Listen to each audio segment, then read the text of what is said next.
You're not wearing your Margaritaville shirt. Oh, yeah. Hey, Matt yep. Melzak. Margaritaville ended, right, this weekend? It was a great weekend down at Fifth Third Field with all the festivities going on as Matt Melzak joins us now in his traditional Mud Hens garb. I got to tell you, Mark, I've never really worn sandals at the ball game, but it kind of felt cool. I mean, I'm wearing sandals. I'm very relaxed and comfortable.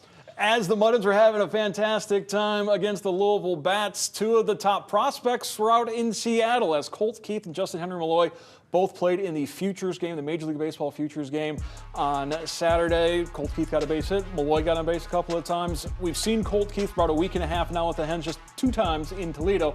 What have you garnered from this top prospect? Well, I think you can factor in his time in Columbus as well. I mean, he has all the tools, and he can play multiple positions in the field, which is a bonus, and the fact that he can hit and he can take the baseball anywhere on the field. I think that's what you take away from it. I've also watched him hit BP just a little bit, just to see the power's real for sure, and I think he can hit for average and power, and I think that's what the scouts all say he should be able to do, and you can see it. It's been on display so far, and I think he's a guy that is going to be a cornerstone for the Tigers. Probably at third base is where they'll probably look to. But he's played second for us. He's played third for us. So they're going to flip in between one of those spots. Maybe his home, or he might go back and forth every day.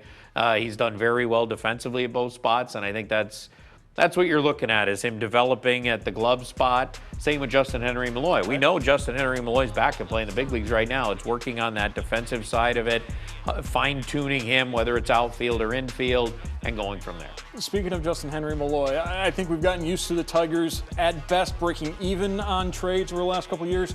Certainly appears that they won the trade with Atlanta to get Justin Henry Malloy. Yeah, I think so. You get it. Scott Harris targeted him as a guy that can get on base and give you some pop and do some interesting things, on the diamond, and we've seen that. He can hit all fields. He can homer with the best of them. So that bat is certainly major league ready. I know a lot of fans probably think, well, maybe they should get him up there.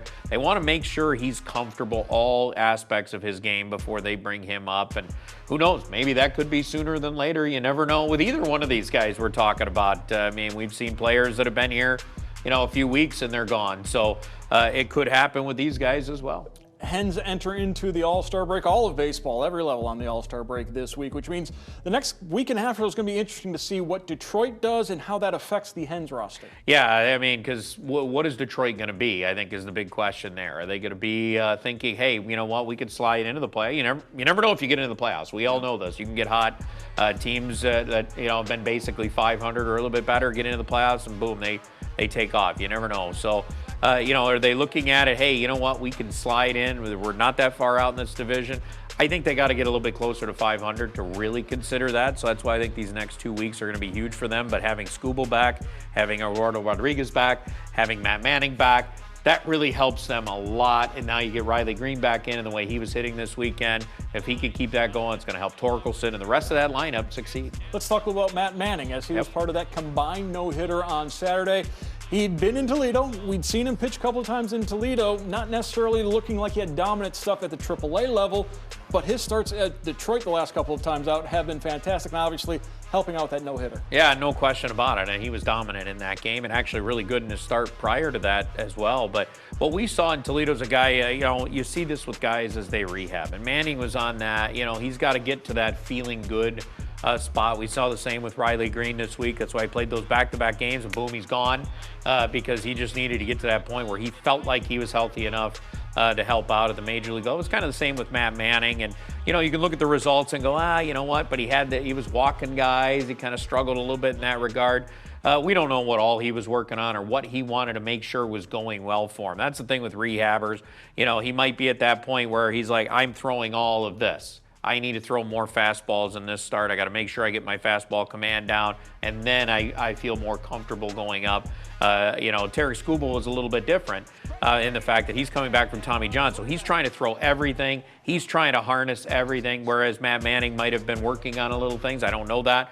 But, the rehabbers, they're trying to get to a certain pitch, build up their arm and their body, and be ready to go long term. And we saw that with Matt Manning. It worked out great. Yeah, Manning joined Select Company as the 8th former Mud Hen pitcher to participate in a no-hitter at the major league level.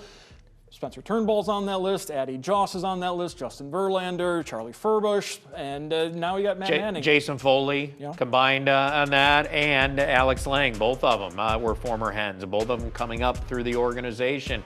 Lang via trade, Foley, great signing, non-drafted signing.